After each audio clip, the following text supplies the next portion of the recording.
आदेश। मैं अभिषेक महाराज आज आपको ये बताऊंगा कि बहुत सारे साधक शमशान साधना करते, शमशान साधना करने के बाद उन्हें परेशानी होना शुरू हो जाता है।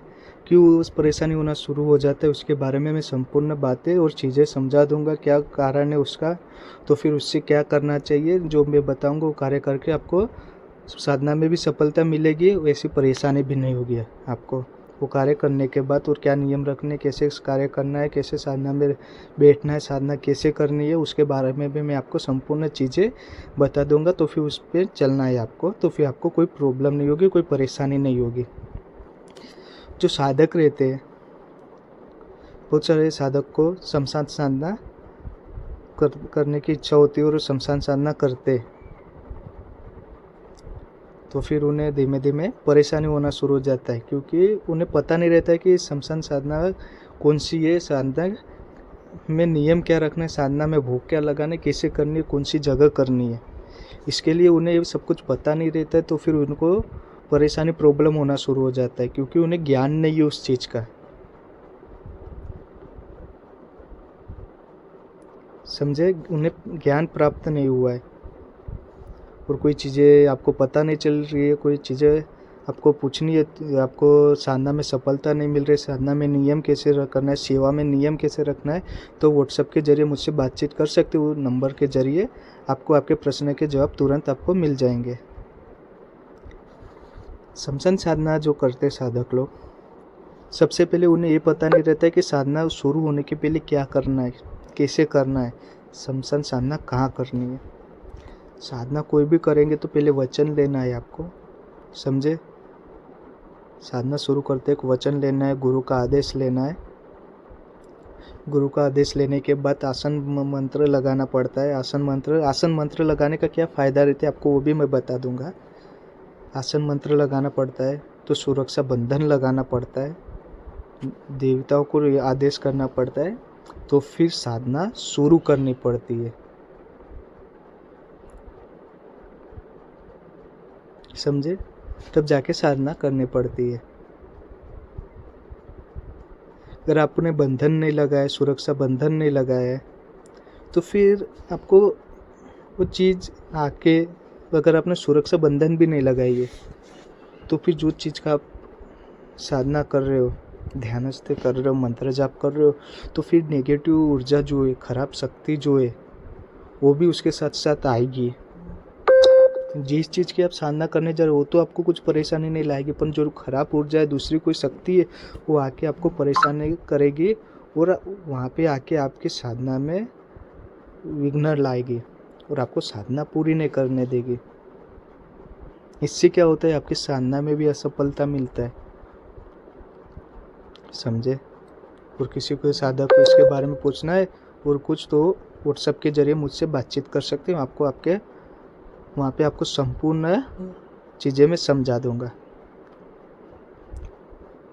क्योंकि जो साधना करने जाते हो ना, साधना के पहले गुरु आपको आदेश भी करता है, उस आदेश पे चलो, समझे। अगर आपने सुरक्षा बंधन नहीं लगाया तो फिर खराब ऊर्जा आके आपको परेशान करेगी, आपकी साधना में विघ्न लाएगी, साधना आपको पूर्ण करने नहीं देगी, पहली बात है। और जो ऐसी साधना प्रेत, ऐसी शमशान साधना करते, कर्ण पिशाचनी साधना करते, यक्षिणी साधना करते, ये सब की जो साधना करते ना उग्र स्वरूप की, वो घर के बाहर करते। क्यों करते, घर के बाहर अगर किया तो फिर आप जो करोगे, आप ही इस चीज़ में शामिल रहेगी, उनको आपके घर की चीज़ें दिखेगी नहीं, आपकी फैमिली दिखेगी नहीं, इससे आपके फैमिली वालों को भी कोई नुकसान नहीं होगा, समझे। इससे आपकी फैमिली भी बचती है, समझे, आपकी फैमिली वालों को भी नुकसान नहीं होगा।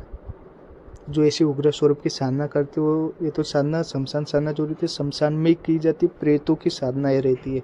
ये जल्दी तर कोई साधक साधना संपूर्ण सफलता के साथ प्राप्त नहीं कर सकते, उन्हें अनहोनी प्राप्त होती है, उन्हें या तो इसमें बहुत जान भी जा सकती है बहुत सारे साधकों की, क्योंकि गुरु आदेशों पे, गुरु के आदेश शब्द पे ये करनी चाहिए, उग्र स्वरूप के, बहुत उग्र स्वरूप के, क्योंकि बहुत सारे साधक लोगों को शमशान की सिद्धि प्राप्त करनी रहती है, उन्हें साधना करने की इच्छा रहती है, पर इच्छा से उन्हें मौत की प्राप्ति हो जाती है।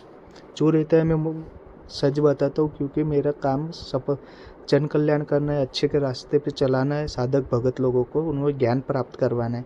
क्योंकि बहुत सारे साधक लोगों को पता नहीं रहते, ज्ञान उन्हें प्राप्त नहीं रहता है, क्योंकि वो अलग चीज़ों पे भी चले जाते हैं, उन्हें खराब ऊर्जा भी परेशान करती है। इसके लिए उन्हें अच्छा रास्ता दिखाना है, अच्छे के रास्ते पे उन्हें चलवाना है, समझे। इसके लिए कोई भी आप साधना करोगे गुरु का आदेश कर लेना है।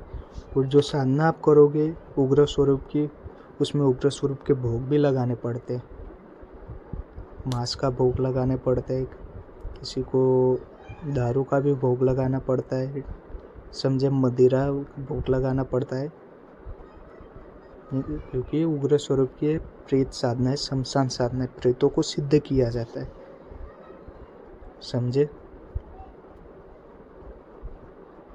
पहले जो साधक है डायरेक्ट ये साधना करनी नहीं चाहिए, क्योंकि उन्हें ऊर्जा प्राप्त नहीं रहती है, देवताओं की कृपा प्राप्ति नहीं रहती, गुरु कृपा प्राप्ति नहीं रहती है। हो सकता है उन्हें कुछ दिक्कत आ जाए, उनकी जान भी चली जाए, समझे। और गुरु बिना भी कोई साधना करना शुरू कर देता है, उन्हें एक ही आदेश, एक ही शब्द मुझे बताना है। गुरु बिना इस साधना को देखना भी नहीं चाहिए और जाप करना भी नहीं चाहिए। पहले आप गुरु दीक्षा लो, गुरु दीक्षा के बाद देवता की कृपा पाओ, गुरु कृपा पाओ, तो फिर गुरु से आप इस साधना के बारे में पूछो, इस साधना करो।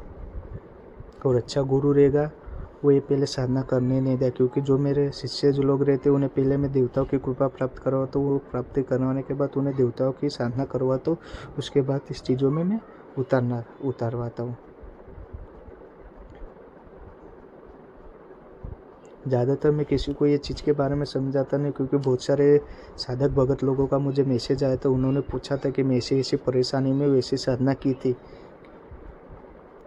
उन्होंने गलती कहाँ की, साधना शुरू कर दी, साधना के पहले उन्होंने वचन नहीं लिया, वचन लेने के बाद उन्होंने सुरक्षा बंधन नहीं लगाए, बंधन के बाद उन्होंने साधना जो की, सबसे पहले वो साधना है ना, उन्हें को ज्ञान भी प्राप्त नहीं था, उन्होंने घर में साधना की, इससे उनके घर में प्रॉब्लम चालू होना शुरू हो गई, और प्रॉब्लम चालू होना शुरू हुई, इसके वजह से उनके घर में ये साधना के वजह से प्रेतों की आह्वान शुरू हो गया।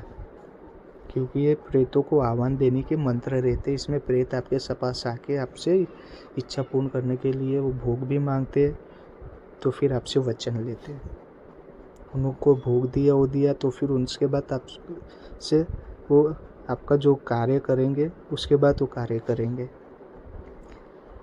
तो फिर धीमे धीमे उनके घर में एक तरीके वो शमशानी बनने लग गया, उनका घर शमशान साधना उन्होंने घर में शुरू कर दी, क्योंकि ये प्रेतों का आह्वान देने की चीज़ें रहती है धीमे धीमे। तो फिर उनके घर में शमशान की तरह बदबू आने लगी, उससे ऐसी प्रॉब्लम होने लगी, खराब बदबू आती थी ऐसी। तो फिर इसके लिए जो भी आप साधना करोगे, घर के बाहर ऐसी उग्र स्वरूप की साधना करनी है, और किसी को पता नहीं चल रहा है साधना कैसे करनी है कैसे नहीं, व्हाट्सएप के जरिए मुझसे बातचीत कर सकते हैं।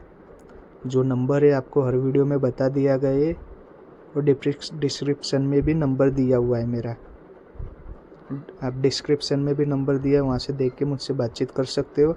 और कोई भी वीडियो में देख के आप वहाँ पे नंबर दिया हुआ है, मेरे वीडियो में हर वीडियो में नंबर दिया हुआ है, वहाँ पे देख के भी आप वो नंबर से व्हाट्सएप के जरिए मुझसे बातचीत कर सकते हो। आपको जो साधना के बारे में कोई प्रॉब्लम होगी वहाँ पे आप मुझसे पूछ सकते हो, आपको संपूर्ण बातें और जो कैसे साधना करें उसके बारे में मैं समझा दूँगा। जितना होता है उतना साधक जो चाहिए इस साधना को गुरु आदेश पे करना है। आपके पास ऊर्जा प्राप्त हो तो फिर कार्य करना है। गुरु देवताओं की कृपा, गुरु कृपा है, आपको ज्ञान प्राप्त है, गुरु ने आपको ज्ञान दिया है, उस ज्ञान पे आपको चलना है, समझे। ऐसी अनहोनी नहीं करनी, ऐसी गलतियाँ नहीं करनी, ऐसी गलतियों से आपके परिवार की जान भी जा सकती है और आपकी भी जान जा सकती है, समझे। इसके लिए आप जो साधना करोगे वो जितना हो सके उतना ऐसे उग्र स्वरूप की साधना है वो घर के बाहर ही करनी है, जिससे आपको अच्छा होगा, कोई प्रॉब्लम नहीं होगी इसमें, आपके घर वाले को भी प्रॉब्लम नहीं होगी, घर के जो इंसान है, आपके घर के जो सदस्य फैमिली मेम्बर्स जो है ना, उनको भी कोई परेशानी कोई प्रॉब्लम नहीं होगी। जितना हो सके उतना गुरु से ज्ञान लो। गुरु आदेश करेंगे तो फिर इस साधना को करना है, क्योंकि साधना करते समय बहुत ध्यान रखनी पड़ती है। थोड़ी सी गलती भी आपसे हुई ना, आपकी जान भी जा सकती है ऐसे उग्र स्वरूप की साधना में।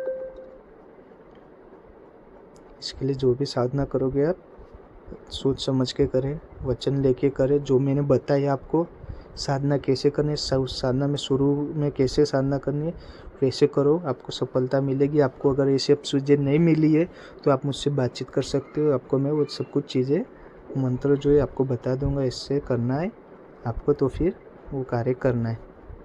मैं जो भी चीज़ देता हूँ मेरे शिष्य लोगों को ही देता हूँ, मैं दूसरे किसी को ही नहीं देता हूँ, समझे। इसके लिए कोई भी कार्य करोगे, कोई भी साधना करोगे, अच्छे से करनी है, सोच समझ के करनी है। गुरु आदेश करेंगे तो करनी है। इसके लिए कोई भी साधना के पहले गुरु बनाओ। गुरु हो गए तो ही कोई ऐसे उग्र स्वरूप की साधना करो। अगर गुरु नहीं है तो आपको ये साधना ऐसे करनी नहीं चाहिए। पहले गुरु बनाओ, गुरु से आदेश लो, गुरु से गुरु की कृपा पाओ। गुरु तो फिर आपको खुद आदेश करेंगे ऐसे ऐसे करो आप साधना, तब जाके आपको करनी है आदेश।